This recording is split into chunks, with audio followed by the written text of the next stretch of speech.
everyone for joining it. We all got our empanadas, or at least ordered them, almost. So we're getting there. All right, well, thank you all for joining today. Real quick about myself, my name is David Sanchez. I'm a full-time realtor. I sell real estate in Long Beach and LA and OC, and then recently I just selling one in San Diego right now, so kind of far away. So, and then Kimberly. Yes, my name is Kimberly Smith. I got my license in 2019, right before our fantastic pandemic. I'm originally from Texas, and I lived in New York City for a little over 12 years. I've been here for about 10 years. I love selling real estate. It's a lot of fun for me I always feel like I'm always learning something. And I like looking at creepy, weird houses too. When they're weird, I like it. And then Miss Eva. So my name is Eva Melgarejo. I've been in the mortgage industry for now 10 years. I've had the pleasure of helping over 350 families reach the goal of homeownership. And what else can I say? I'm originally from Mexico, so Spanish is actually my first language. There we go. Perfect. So any Spanish speakers out there? That's your gal right there. Or English. Muy bien. Yes. All right, and then speaking of English, you're good, Beth. No, thank you. Well, that's a good thing. I've never used this clicker before. Hopefully I can figure it out. Yeah, you Forward, backwards. Okay. Yeah. So we want to talk about the reasons to own a home. Now everyone always has their own reasons, right? Does anyone have like a reason that they want to buy a house? Like what's your thing? Want to share? Anyone? No? Okay, I won't pressure you. What? There you go. That's a good reason. Yeah. So these 6 reasons tend to be kind of universal, although everyone has their different reasons. So the first 2 really go hand in hand is equity and appreciation. So equity you build over time, and appreciation you hope you build over time. So equity happens when you start paying off your loan, right? The more you pay off your loan, the more money you get out of the house when you sell it. So you're constantly making money, and then you hope appreciation is also happening at the same time, which means when you sell your house, you're making some money, and you can use that money to buy another house or investment, whatever you like to do. Tax write-offs we just talked about. See, there you go. This one's for you. And then upgrades. So if you're in an apartment or you're living with mom and dad, you can't really do all the upgrades that you want to do, right? But when you have your house, you can do whatever you want. And it might even add to the resale value if you do it right. A lot of people don't. But that's okay, because you're going to do it right? You're going to do nice, good upgrades. Investment property, right? So a lot of times we think about we're going to buy a home as an investment. Me personally, I think when you are buying a home to live in, you shouldn't think about it as an investment.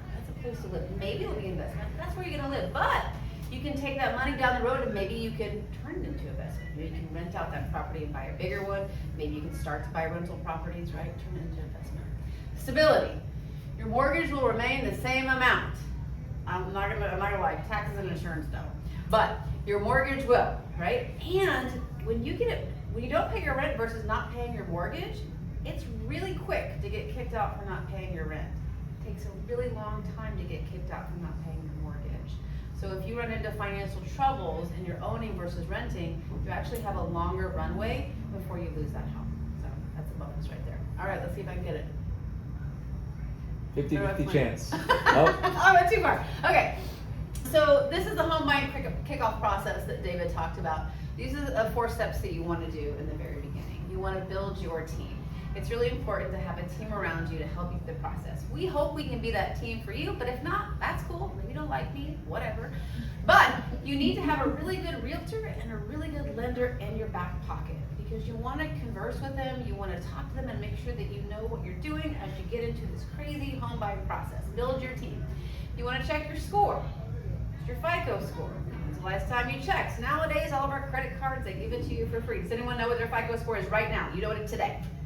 Oh, good, okay. You have an idea, right? A rough idea. It's a lot easier today, but you want to know that score so you can have an idea of how you can change it, right? You want to boost your savings. I wish we could say that buying a house is free, right? You don't need any money to buy a house, no money down. That is not the case, right? Not anymore, anyway. And plus, when you move in, you want to maybe do some of those upgrades. Maybe it's just things you want to fix. And if the AC goes out, on week 2, you want to make sure you have the money to fix it. So you want to have some savings. And then knowing your numbers. All of these numbers combined is really important, right?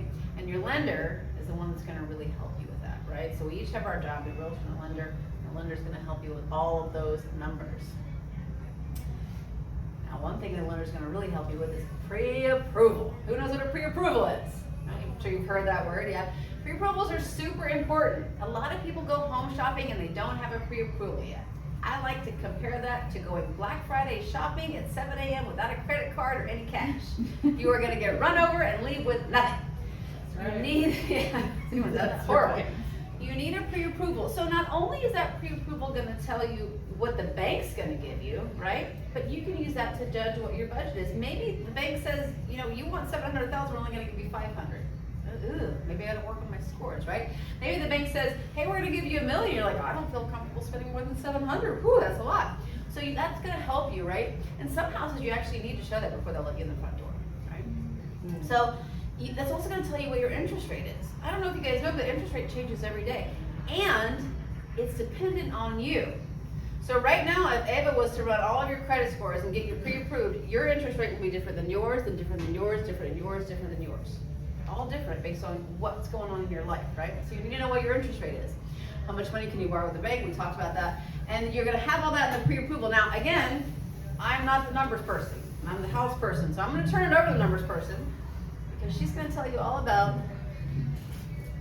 the pre-approval. There we go. There we go, all right, Miss Eva. And I got it quicker. You gotta point it to this thing. It won't work if you don't do the lens, right? Yeah, yeah. That's what make sure you, all right. That's important. All right. Thank you. It didn't say that in the manual, but sure is. So we're a pretty small group. How do we feel so far? Any questions so far? No? Are you ready with questions for me? Yeah? So how do we look at your income? What are we taking into consideration when we're doing your pre-approval? We're essentially going to look at your finances, and our goal is to figure out how much money comes in on a monthly basis on average based on the last 24 months, and how much money goes out based on the minimum payments on your credit report. So what do we need to figure that out? We're going to need your driver's license and social so that we can run a credit report. We only do a soft pull on your credit, which is only 2 FICO scores instead of 3, so we're not damaging your credit score. Our credit score in the industry is always going to be lower than the credit score that you have with credit cards or what you're seeing online, because we're going to be taking into consideration 45 different criteria as opposed to 14. Typically, Credit Karma will take 14 different criteria. And then we're looking at the last 7 years of history instead of just the last 2. So our FICO score is always going to be a little bit lower. That's why we want to have that checked. How do we figure out your income? We're going to look at your last 2 years of W-2s and your last 2 pay stubs. If you have bonuses or overtime, we also want to look at the last 2 pay stubs from the end of the year from the last 2 years, right? We want to make sure that we're qualifying you with the correct numbers. We want to see any proof of additional income. So if you're receiving income from child support, spousal support, disability, any other income that you're receiving, we want to see that as well so we can give you credit. And of course, we need the 2 monthly mortgage statements. We need to see where the money is at for you to go shopping, right? Any questions on that? What bureaus do you use? The 2 you said. What, I'm sorry? What bureaus? Experian and Equifax. Yes. Thank you. Any other questions on this? The documentation, what we're doing? No? Okay, so now that we have all of this, now we know how much money comes in on average, right? And now we know how much money goes out on your monthly liabilities. So that tells us how much you have available at the end of the month for a mortgage payment. That amount is what determines your purchase power. So far, so good? I think that is a yes. Yeah. You tell me when I'm stopping. Oh yeah. Okay? We'll just keep it going. Just keep it going? All I'll right. kick back. I'll eat my empanada. Nice. So what's a FICO score? Everybody knows what a FICO score is here? Okay. Do we need to review this? No? All right. The fastest way for you to improve your FICO score is using 6% of your line of credit. If you want to have stellar credit, only 6%. If you want to have good credit, use 25% of that line of credit. If your line of credit is $1,000, how much money are you going to use? 60. 60 for the 6%? You're going for the 6%? Yeah. Okay, very good, very good. So think my maximum on any line of credit is it's always going to be only 25%. Like that's the maximum that I want to use on that credit card. So that you have a fantastic credit score. What happens if you have bad credit? your interest, anything that you purchase is gonna have a higher interest rate, right? And then for the loan purpose, we're gonna need a minimum FICO score of 580 on your FHA loans. Conventional is always gonna request 620.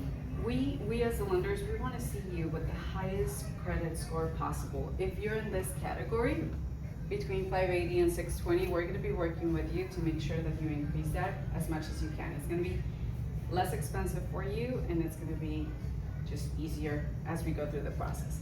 So types of loans, we have FHA, conventional, and VA that we're gonna review tonight. So FHA and VA are government insured loans.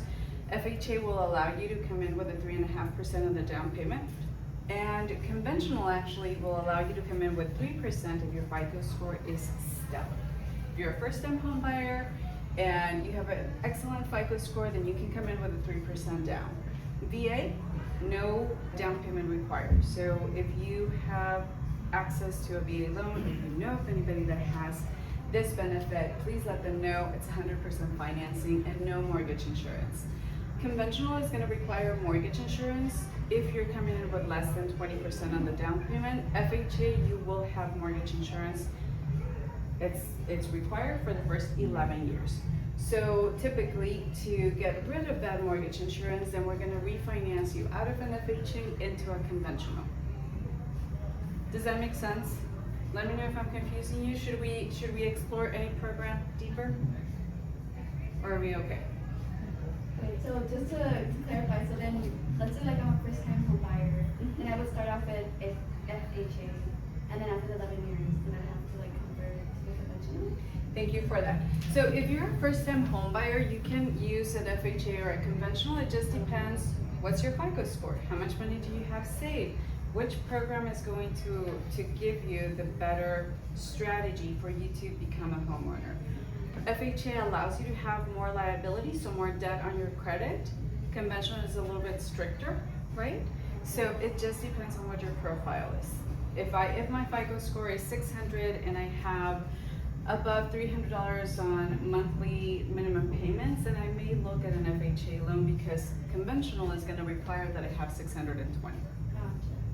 Yeah. And then if it changes over time, can you still stay on the conventional, or would it kind of like, is there, if there's like, oh, like, hey, you have to go to FHA or something like that? Thank you for that question. When we qualify you for a loan and you purchase a property with that loan, whichever loan it is, it's a fixed loan, so it's a fixed interest rate for the next 30 years. Gotcha. It doesn't change. Okay. Okay? So we want to make sure that we are setting you up for the best experience in homeownership, so you'll never have to look at an FHA. We're going to go after the conventional. Okay? Questions? Any other questions on this? No? Are we okay? All right. Buyer programs available. So this is going to be the down payment assistance program. Let me take a step back. Down payment assistance in general. The majority of those programs are going to be loan programs unless we're able to find a grant, a true grant, meaning you don't have to repay that money. So the majority of down payment assistance is going to be a second lien on your property. It's going to be a loan that you're going to have to repay at some point, right? Every program has its own regulations, their own guidelines. So right now it's Cal Half is very popular. If you haven't seen it on the news, you will. They are the ones that are offering 20% down or 20% for your down payment. It is a loan, and you have to qualify as a conventional buyer. Okay? You first have to go through the process of getting approved by a lender. You need your pre-approval packet before you can apply on their website. So step one, you need to get pre-qualified and make sure that you meet the income limits and that you do fit that conventional category. Step two, you're going to apply directly on the CalHFA website for that program to basically think of it as a lottery. It's your registration to the lottery, right? So you're gonna register for the lottery. You're gonna have to upload the pre-qualification packet. So you cannot apply unless you've been pre-approved, and then we have to give you a letter that they're gonna need to see. Plus there's another list of documents that you need to supply. Once you apply to that one, then once you apply on that one, then you're going to wait until the lottery happens. If you are selected, and then you have a voucher, and then you see David and Kimberly, and they're gonna be able to find a home in less than 90 days, right? Yes. There we go. So that's just giving you a little bit of information on that CalHFA because you are gonna see it on the news. So just remember, it is a loan and you have to pay it when you sell that property or the property changes title. Yes, sir. Is that the one that closes like mid-March or something like that? Yes, it is. Okay. And do you know when the drawing is? We believe it's gonna be in May. In May? We believe, don't quote me on that. Okay. Okay? Anything else on down payment? No, if you go next slide, and we actually touch on it a little bit. You're wonderful, David. Yeah, we snuck he that was- in. We went to the Got training it, with them. got it. Yeah, they did attend the training. I was there and I was sick. We do I'm still there. extracurricular things. We do fun stuff too. Yes, we do. Okay, so one of the things that we want to remember with this program, and thank you for that because this has the dates, it is a shared appreciation loan. So very simple. You buy a property that is $500,000, you qualify for the program, you won the lotto, you have your voucher. They're going to give you $100,000 on your $500,000 property, right? That's 20%. It's limited up to $150,000. So 20% of that, they give it to you. You sell that property in 20 years. Whatever equity you made above that $500,000, you have to share that 20%. So they lend you the 20%, you have to pay that back, and you have to share the equity of your home that you gain in the equal percentage. Okay? So just, this is like a business, think of it as a partnership. Somebody's lending you the money, they're not charging you any interest, but you have to share your equity when you get ready to sell. Oh, so it's a zero interest loan? It is. Mhm. Really? So the only way they get paid back is if with you sharing the money the money with They get paid back when you either change, when you sell the property. Yes. And Or if when you you wanna don't, then you're refinance not and getting cash out. back. They're not gonna, yeah, If they're you gonna don't- get if you paid. keep it, then they don't have to. If you keep it for 30 years, you still have to pay it at the end of 30 years. Still have to pay. You gotta pay it back. Right. It's a loan. It's a lien back. on your But property. you can't cash out and pay it off early? Sure you can. You can cash out at the time that you cash out on that house, that loan becomes due. Okay? So you can do that. Absolutely. Questions on this? No? We're okay? All right. Was it gone for a while? Is that, you said it's back on the? Yeah. It's back. Thank you for that. They've been doing it for the last 3 years, if I'm not mistaken. So, but the funding is coming from the government, right? So they weren't sure if we were going to have funding this year. So it's on an annual basis. They didn't do it last year though, right? It's They did. Oh, they did? They did. Okay. But if they remove it in the future, it doesn't affect your loan, does it? No. This is money that has already been given to you. There's a lien on the property. They do handle both loans, the first loan, so the 80% loan and the 20% loan. So they have full control. Yeah. Good? Questions? We're okay? We're okay. Interest rate hacks. Buy down options, buy down points, adjustable rate mortgage. Okay, so let's talk about the buy down options. Maybe just high level on these. Thank you. That'd be amazing. I'm like, ooh, this is gonna be an Yeah. hour on each topic. Yeah. We're not gonna do that to you. And then you But find this right is- from that. Yeah. You need your person. Why? Alright guys, so here we go. So there are ways for you to lower your rate. Those are some strategies. There are ways for you to lower your rate. Most of these, the first two options. So the first option you can do with the seller credit, right? So Kimberly and David are getting you $15,000 on seller credit so that you can pay your closing costs. You can either pay your closing costs with that, or you can use that money to buy down your rate. Okay? So if I give you a 6.25% interest rate and you're like, hey, listen, I want to buy it down to a 6%, how much is that going to be? Then we look at the rates and what's happening. Then we tell you what the buy down is. Okay? 2-1 and 3-1, it basically means how many points under the rate that I was going to give you, you start with. So a 2-1 means 2 points less on the first year, right? 1 point less on the second year. So if I was giving you a 6%, then the first year is going to be what percentage? 4%. There we go, 4%, and the second year is going to be 5%, right? That's a buy down option. It can be done with seller credit or with your own money. Buying down points is the same thing. Points are basically what you see here. Points are 2 and 3. So points are typically 1 point is the equivalent to 1% of your loan. So just know that those options are available to you. Adjustable rate mortgage, ARM loans. I don't recommend them for first-time home buyers, right? Because it's your first home. But if you're an investor or you've had a home before, maybe you are comfortable with your interest rate adjusting over time. Just make sure that you're understanding how much is it going to adjust, what's the maximum that my interest rate can go up, and what's the lowest it can go. Okay? Was that That's good? perfect, lovely. Everybody good with that? I know it's a lot of information. I'm here to answer all your questions, but is this making sense? Yes? Okay. The 10 rules. There we go. Kimberly. I gotta do I'm back. You do one? Okay.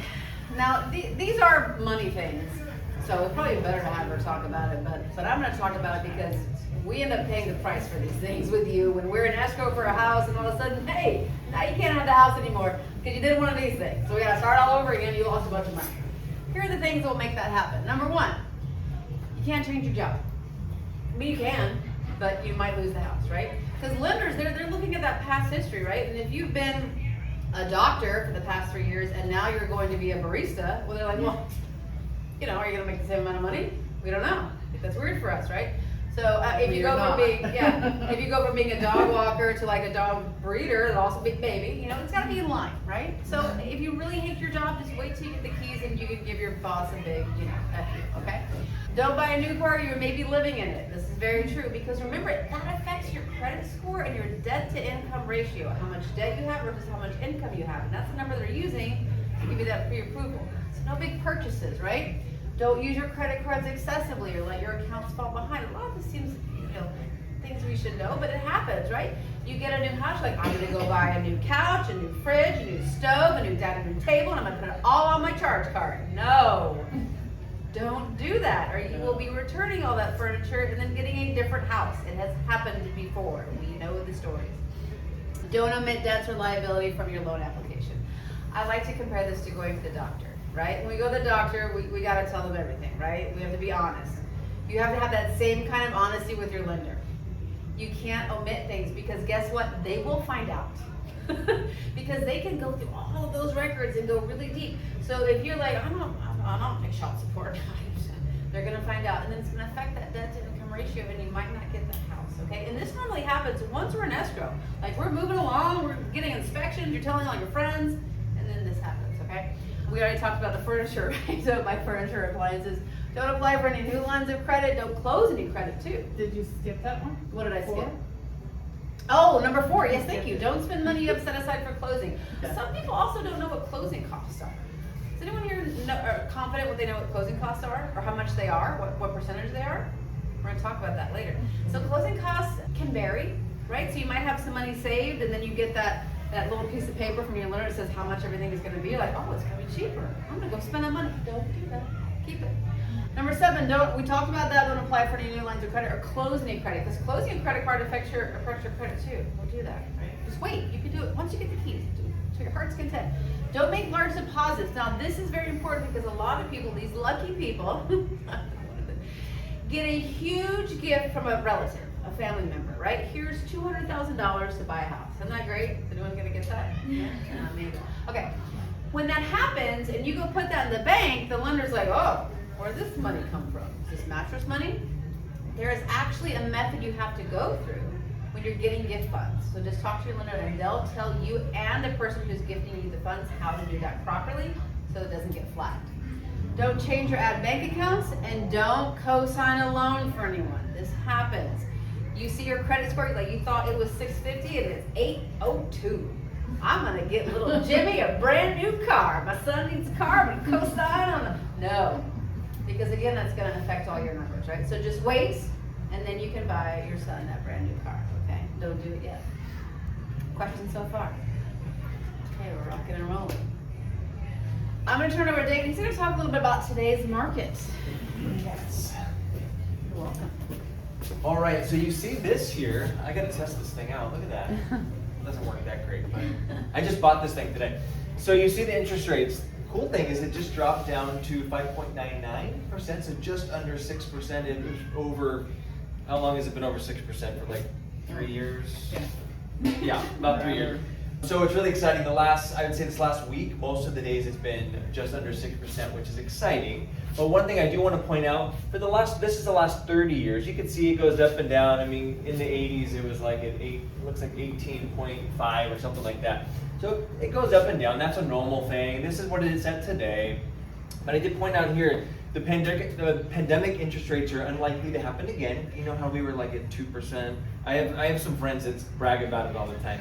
And they say, oh, I have 2%, oh, good for you. But most likely, at least in the near future, I don't think that's gonna happen. Maybe in 20 years, if we didn't learn a lesson, maybe it could. But I think it's gonna be a long time before it starts to hit 2 or 3s ever again, if it does. We do have SFR as single family residence, single family home. The days on the market they're going a little faster now. Kimberly and I both noticed this, that we're getting more offers on some of these single family homes. There's people we're representing and they might have 5, 10 offers. That's okay, it's just something we're paying attention to, and that they're going a little bit faster. I've noticed though, the condo inventory is taking a little bit longer to sell, and then they are staying on the market a little bit longer, and we're not getting as many offers on it, which is good for someone that maybe wants to purchase if you're thinking about a condo. Also, the sideline buyers are starting to come back. I mean, there's people that I've helped a year ago, 2 years ago, and they kind of put it on the back burner, but now they're like, okay, well the rates are low, I want to give it a try again. And we're dealing with multiple right now like that, which is exciting, and we're probably not the only agent, so people are coming back out. And I don't say that to scare you, but just know that it's happening. And I think the lower the rates go, the more people that are going to come back. So now it's kind of that good time where it's like, it's not that low, but it's kind of getting there.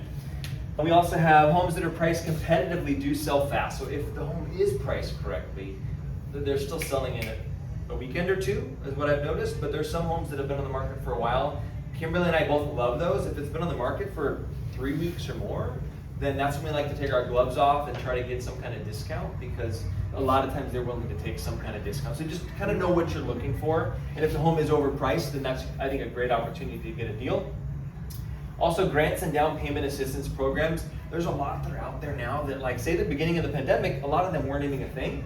Now they are offering that because people need money to buy a home. That's why we have this Dream for All program. This is an example of something that is out there now. So just talk to a great lender like Eva, and she'll let you know what's available in your area. And then that being said, sometimes it's certain neighborhoods too. Like we had this one in Long Beach. You had to live in Long Beach for it to happen.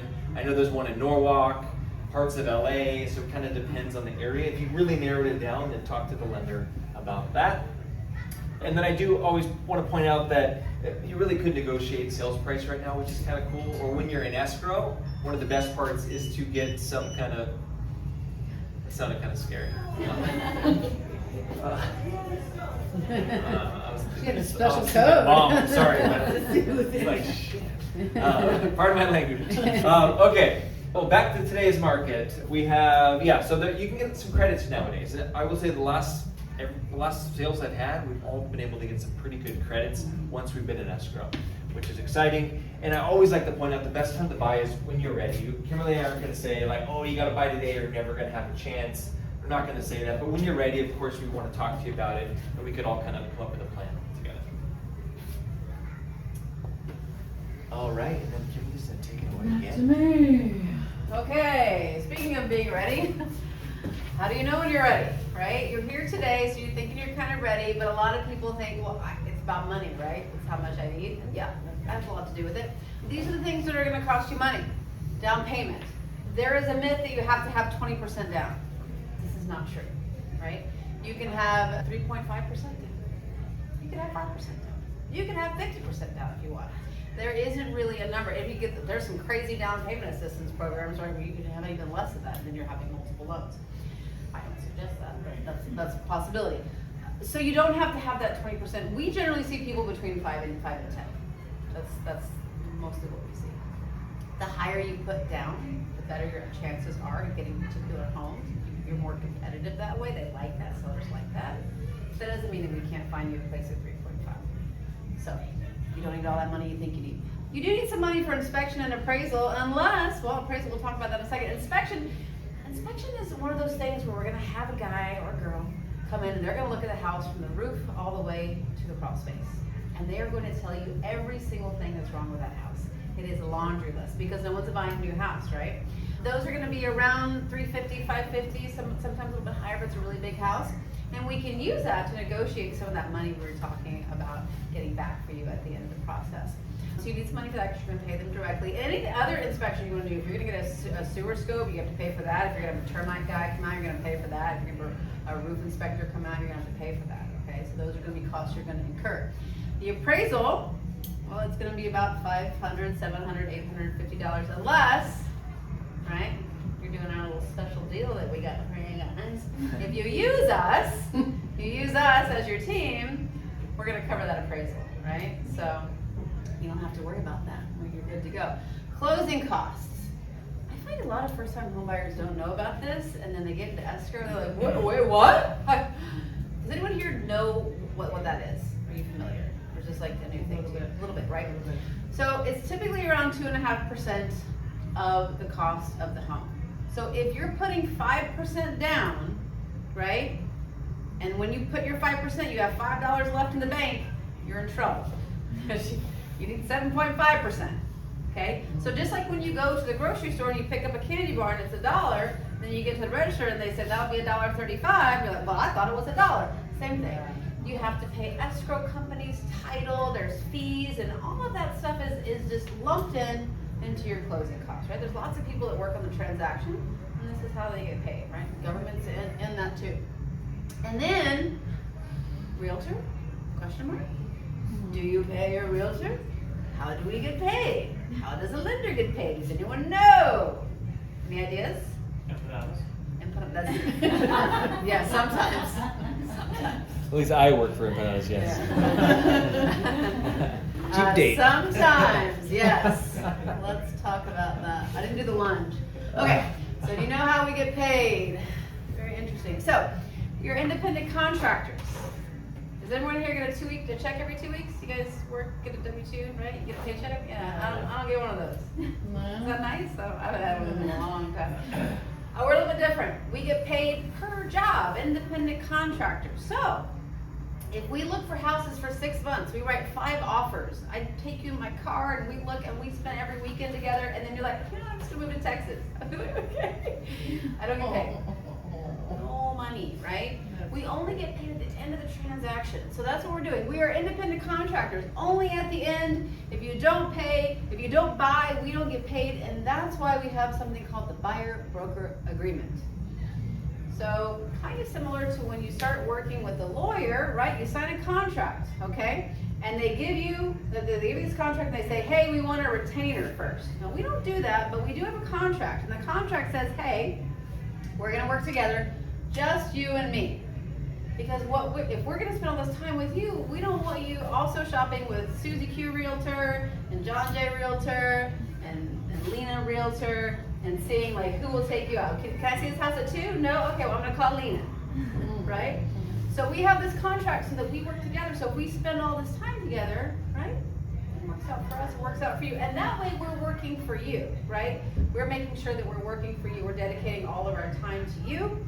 We're working together. If at any reason, at any time, or for any reason, I don't like you or you don't like me, we can break that contract. You can break it, I can break it. Okay? Sometimes that happens. Either way. So that's gonna happen.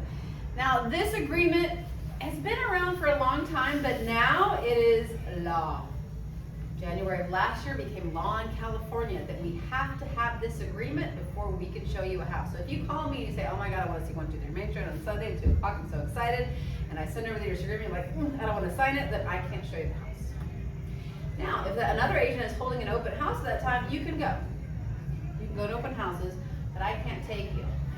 You don't want to sign the contract. Well, let's do it on FaceTime, because I don't want to sign the contract. Can't do it. Can't do it. So we have to have a contract. We have to have it signed. That contract has to explain a few things. It has to explain how long we work together, right? It has to explain what we charge, how much money we charge to you. It explains how we can cancel. All of this is in the contract, right? So let's go back to how we get paid, right? So we just talked about that.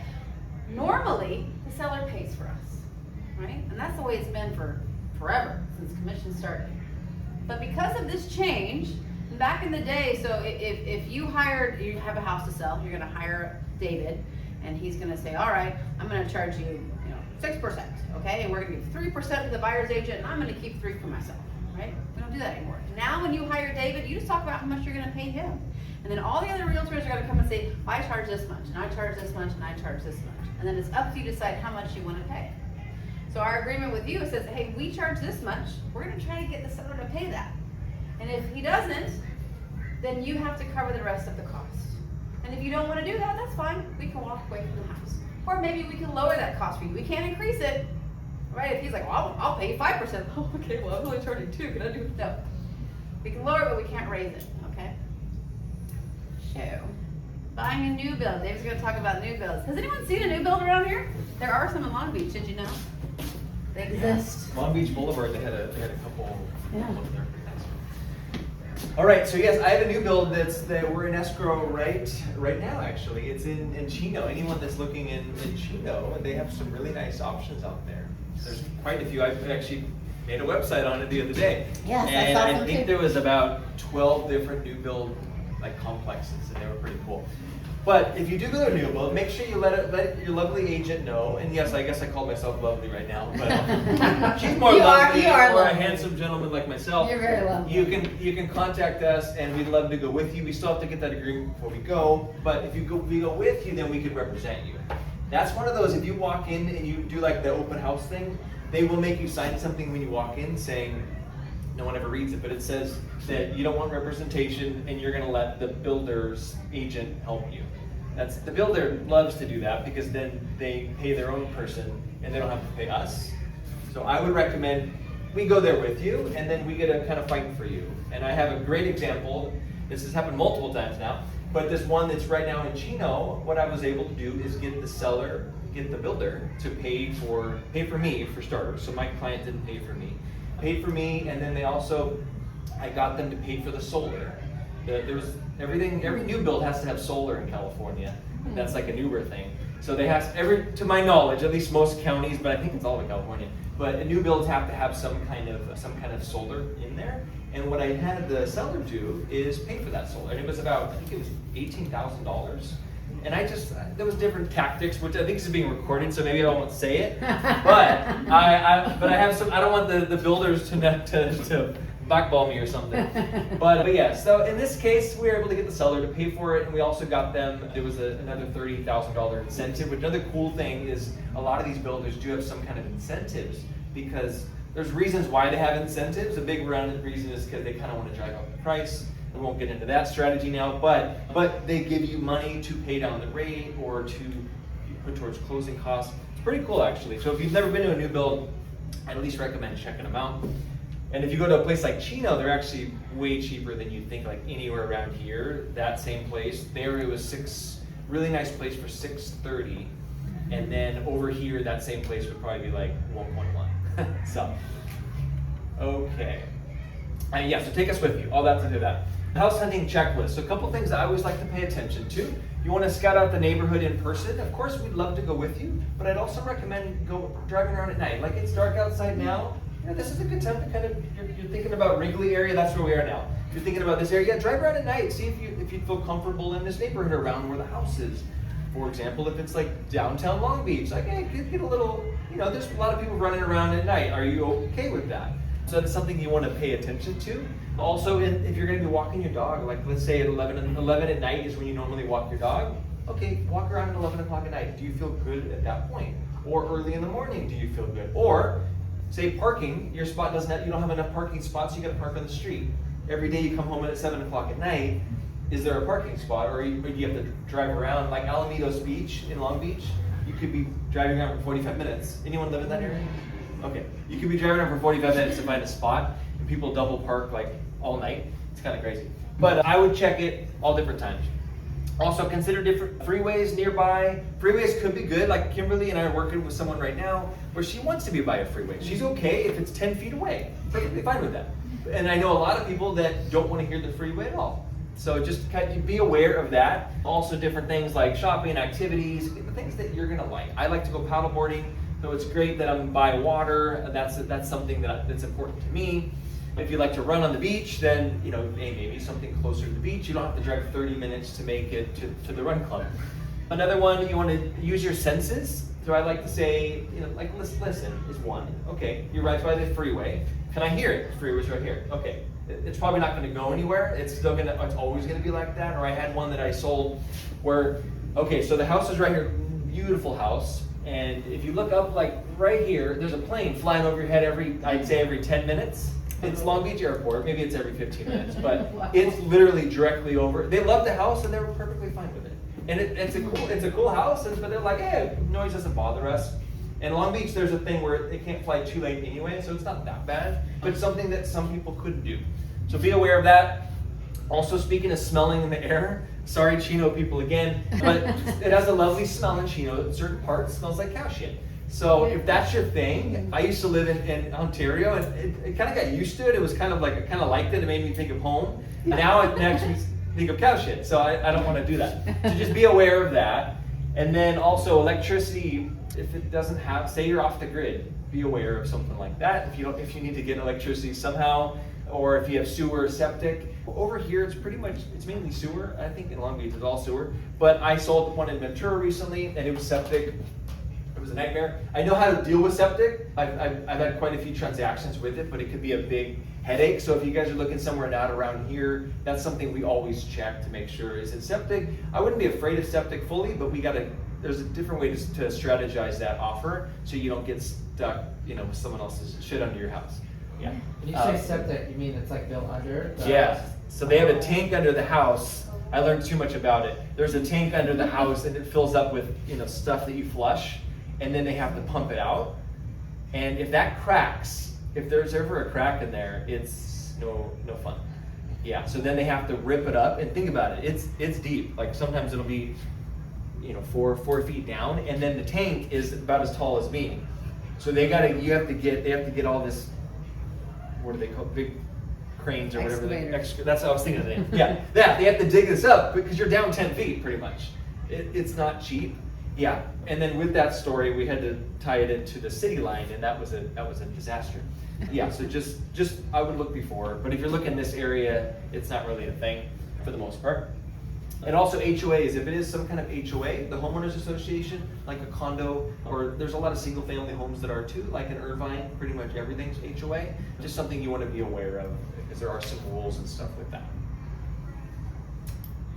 All right, I won't spend too much time on this, but just know that we both have a lot of different people, home inspectors, plumbers, foundation people, electrician, whatever the hell you need. We have a lot. We have a great lender here. We also have insurance people, so you don't need to come with everything, but if you have someone you like, of course you can still use them. All right, and this is a favorite slide that I know Kimberly, I was looking at her. So this is a fun one. So this is us right here. This is a nice little couple that is purchasing. They're excited. They're gonna come out and look at a house, right? They're sitting here right now. That's maybe the one sitting right there. All right, so they're here. They're gonna build your team. Great. They have hopefully use a great team here. We got that. Check that off the box. We have obtained a pre-approval. You're gonna connect with a great lender like Eva, and you're gonna obtain a pre-approval so you know how much you qualify for. Because remember, we don't want to look for that $1 million house when you only qualify for $500,000. We could get nice options, but let's not look at the $1 million ones. All right, then we're going to jump to sign an agreement with your agent. So we got to sign that agreement first before we go house hunting, and then we're going to go out there house hunting. We get to have fun days. Sometimes you find it on the first day. Sometimes it takes a few. We find the one that you love, then we're going to make an offer on it. And this is something that Kimberly will walk you through it. I think it's 32 pages now. It's a lot of pages, but something we look at all the time. So we'll go through them all. We won't just throw it to you and say, figure it out, sign it. We're going to go through it with you so you know exactly what you're signing. And let's say we write this offer. We could do the counter offer where maybe there's a couple, we go back and forth. We try to get it accepted out of the gate. Let's just say in this scenario, we got the offer accepted. Every time you see a star is when you can do a little dance. So that is offer acceptance. So that's a happy day. And then from there, you have 72 hours to wire your earnest money deposit. This is just showing that you're a serious buyer and you're putting your money where your mouth is. I recommend between 1% and 3%. I would recommend 3% if you can. And just know this is your part of your normal down payment. So if say you're gonna put 5% for your down payment, if you could put 3 up front, that's great. At the end, before we close escrow, you're gonna add the additional 2%. So just calculate that into your equation, but you're gonna throw that in at the beginning and just wire it into escrow. And then speaking of escrow is a neutral third party. So they're the one in the middle of the transaction. We have a buyer, seller, and then escrow is right in the middle, making sure that we're all playing nice. They have the contract on them and they just make sure we're all following it and we're all going by the dates and everything. And then that is someone that is also here in the US, usually they're in the city or something. So you're not wiring the money to some like offshore account in Bangladesh or something like that. No offense for Bangladesh, it was just the first place I thought of, but it's not going to some offshore account. It's gonna be like US, probably Irvine, Long Beach, something like that. Okay, then once you get there, we're gonna have our contingencies. So there's 3 main contingencies that we focus on. The first one is gonna be your inspection contingency. So you're gonna have this in play so that you have the time, you could look at the property and you can see everything that's wrong with it. Because every single property, whether it's a new build or not, they all have things wrong with it. Sometimes the new builds have worse things. But you want to make sure we check all that stuff that Kimberly was talking about, like sewer scopes. We have a lot of fun with that kind of stuff. We talk about sewers a lot, but but there's a lot that could go wrong there. Oh, yeah. Yeah, but a good example of something that I found recently is an AC. So I had one where we had an AC that didn't work. We wrote this offer and the AC didn't work. So our job is to try to negotiate that for you. We can be the bad guy. You don't have to be the bad guy. And we decided, we're gonna try to get the seller to pay for the AC. Because we wrote this good offer and we thought the AC worked, it doesn't. So now we want to drop the price $12,000. So I had to get a specialist to come out and give an HVAC person to give a quote for this, saying, yeah, it doesn't work, this is the quote. And then we go to the seller saying, yeah, we wrote this offer and we need you to drop the price $12,000, or we need you to give us a credit for that. So we do this whole back and forth thing. That's the part that we love doing. Make sure you guys are happy with the house. And with that inspection, let's just say the seller they don't have to do anything. We could say, we ask for the $12,000, they say, you know what, we're not doing that, sorry. It could be that they maybe meet us in the middle, you know what, we'll pay $6,000, you pay $6,000, we're good. And they could just say, we'll pay for the whole thing, sure. But once they agree to that, then you could remove your contingencies, all right? We have the appraisal contingency. That's an important one. That's just what you're gonna have an appraiser come out to look at the home. This is something the lender's gonna set up, and the appraiser is gonna give their opinion of value on the home. Let's say it's a home for $700,000, and we offer $700,000. The appraiser comes out and they say, this is worth $710,000. Great, that's a happy day. That means you have $10,000 in equity already. And it doesn't mean you have to pay more. It just means that, hey, you got a good deal on it and you could patch maybe you could get us a coffee or something. You don't need to get us anything. But it could be that it appraises at value. So it appraises at $700,000. Hey, that's a good day. Also really happy. You're gonna get the loan for the full amount. But it could appraise under. Let's say it appraises at $690,000. Okay, now you're $10,000 short. So I'm gonna go back, and again, I'm gonna be the bad guy again. Hey, I wrote this offer. It's not even worth that much. The appraiser said it's worth $690,000. And we're gonna leave if you don't drop the price to that amount. Again, we gotta have that fun conversation. Usually they'll go for that, or they might say, you know what, we'll meet you in the middle. You do $5,000, we do $5,000. They can also say kick rocks. They have that option. But then you also have the option of backing out, and you get your full earnest money deposit back. All right. So let's say those are both good. We remove those. Next one is gonna be your loan contingency. So this is where you want to follow those 10 rules. Don't buy the new Lambo. That is where that could throw it off, and don't switch jobs. So during this time, it's typically about 17 days. This is where we have a lender that's gonna make sure that everything is kind of crossed off and we're good to go. If for some reason something happened, you bought the Lamborghini and we told you not to, if you still have that contingency, we could get you out of it and you'd still get your earnest money deposit back. Don't recommend doing that, but we'd still try to get that money back and you'll be good. But once you remove that contingency, then you buy the Lamborghini, now you're kind of on your own. So be careful with that. But usually at that point, you're kind of towards the end of the transaction anyway. All right, so let's just say at that point, we get the green light from the lender, we're good to go. Okay, great, we'll remove that contingency. Now your earnest money deposit could be at risk because you have your contingencies that are gone after removing that. Okay, but at that point, you're like 5-7 days away from closing, you're pretty close. You sign all the loan docs, And then here's money. That's where you wire the rest of your earnest money deposit, or I'm sorry, of your deposit. So in this scenario, the additional 2%, you wire it right around this time, and that goes into the escrow. And then shortly after that, you get the keys to your house. And this is also Kimberly's favorite part, where I get to hand the keys. Yes, but that is the fun part. And then we let you guys open the door, and then we get to take a photo if you want it. Some people like those photos, some don't. Yes, so that's the whole process there. And this is the one that I always say, there's always steam coming out of everyone's ear. I see some smiles still, this is good. Paul looks a little angry in back, so that's fine. I'm kidding. No, but this is a lot, this one. This is kind of a big slide, and there's a lot we're throwing at you. And we don't do this just so you're gonna remember all of it. I like to do it this way, just so you kind of have an idea of what we're talking about. So when we get to the point where we are removing contingencies, you're like, oh yeah, David said something about that. Oh, yeah, Kimberly said something about this. So you kind of have an idea of what to expect. So not as scary, but of course we walk you through every step. I like that slide too, actually. I like Do to see you? the whole picture. Yeah, okay, good. That makes me happy. I knew it would. I was like, oh, you didn't say on that. You're the first person to say that. Yeah, I'm gonna leave now. This is good. Mic drop. Yeah. I just bought this. Maybe I shouldn't drop it. But speaking of dropping 5-star reviews, so there we give 5-star service, of course. I mean, you can see there's a lot of reviews on here. If you want to search for us, I mean, most of you know us anyway. But if you look on Google, Yelp, Realtor.com, Zillow, you'll see quite a few different reviews on us. There's some good ones. And then this is a thing that we kind of hinted at earlier, where we're going to kind of get you guys started with this. So we're giving $1,400 in perks for anyone that is here today. So if you guys have your phone with you, if you have your phone, you can scan this. And this is just going to lock it in so that you guys, so we know you were here.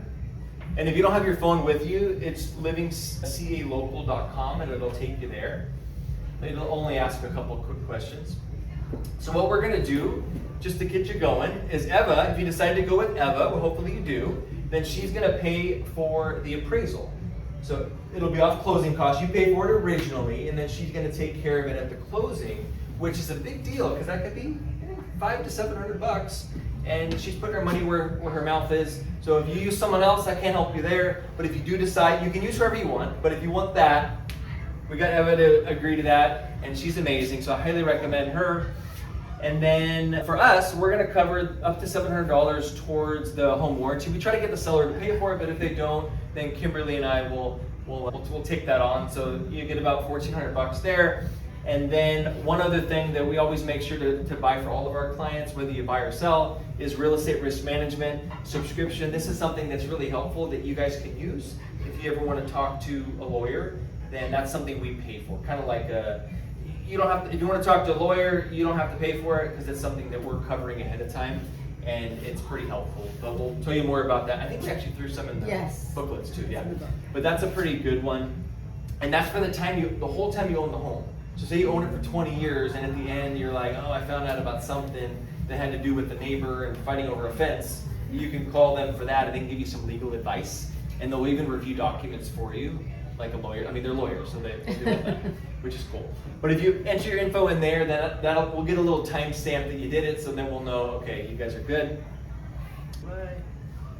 And then just know that we have someone in this. Anyone want to move out of state? Okay, good. Yay. No, don't do it. Don't do it. Yeah, I don't recommend it. But if you did want to move out of state, or if you know anyone, we know people. I have someone that called me today, actually wants to move to Arizona. My mom lives over there, so it's like, oh yeah, I'll connect you with a lender in that area. So just know, we know some other people. And then no one here needed to sell to buy, but that's a pretty common thing. If you do, like some people want to upgrade or downgrade, and they need to do that before taking the next step, we can help with that. And then this also happens. Anyone want to get the real estate license here? Did I excite anyone here? I don't think anyone's ever raised their hand, and I completely get it. But sometimes people, like especially our webinars, people sneak in and they're like, oh, I'm going to steal your slides and I'm going to do the same thing. We'll happily help you. There's plenty of business in this world for all of us. So just contact us. If you're on this call, contact us, and then we can just share it with you. All right, and then I know all of you are a part of our community, or most of you are. Some of you I know joined on Eventbrite. But you should also join us on Meetup. If you scan the top, you can take a photo of this too if you want. But these are all my groups up here. Have real estate stuff, and we post all of the different events. We have a happy hour weeks. We have a couple cool ones coming up in Long Beach and Belmont Shore. We have a paddleboarding group and then golf. So if you want to get out there, then that would be fun. And then Kimberly has some amazing groups. Oh yeah, I can talk about my groups. So these are my 2 groups. I don't have as many groups as David does. He has more groups that he hasn't even listed here. Yeah, we ran out of space over here, so I Yeah, cut off. group master. But I only do 2, and that's enough. So that's my dog. Isn't she cute? That's my hazy girl. So I have a dog meetup group, and we meet about once a month. We haven't met a lot this winter because we keep getting rained out. And then I have Long Beach alcohol-free activities and adventures. Now, people see that, they're like, "Whoa, you don't have to be sober." I drink. But the only thing about our group activities is we don't drink during the activity. So you come as yourself, you're raw, you're real, and you don't have to deal with a bunch of drunk people falling all over you. So that's the only caveat to that group, but I do stuff every week all over Long Beach. So yeah, join us. Those are your meetup. Yeah, Yes, you these can are all scan mine. that to join his groups, and you can scan this to join So my it's groups. all on meetup then? Yes. Yeah, if you go on Meetup and you find one of them, just click on our faces and you'll see all of them on there. Yeah, we have a lot. We seem like we have issues, but maybe we do. But I will say, I always like to pitch Kimberly's group. She does come up with some really cool events. Yeah. All right. Well, this is a little one you can take a photo of. You have our info. You can also look on. Oh, it is on there actually. Sorry, our Instagram is on there, so you could also find us that way. You could scan that or just type at the bottom what our Instagram handles are. We post some good stuff. Also, not just real estate stuff. You can learn a little bit about us. Like, Paul knows that I don't just sell real estate. I also do other weird stuff. So that didn't sound right, but yes. So yeah, all good stuff. But yes, that's my phone number. And again, thank you all for joining the call today.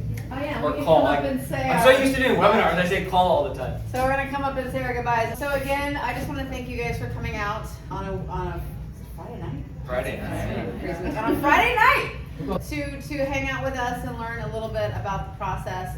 Yeah, you can follow me. You can ask me questions. We also will have at the end. We'll have all of our calendars open. So if you want to set up a meeting to meet with us a little bit further, like a 30-minute introductory call to really dive into your unique situation, we can do that. You can either meet with us if you want to start with us, or you can start with Eva. But we can schedule that at the end. And yeah, thanks so much for coming. We appreciate it. You guys gave some good energy. It's nice to do it in person and not online. So, last words. If you have questions, I'll be here. So feel free to come over. Yeah. Perfect. You always post a lot of educational stuff too. I So try. Home Loan Genie is a good one. And that. There you go.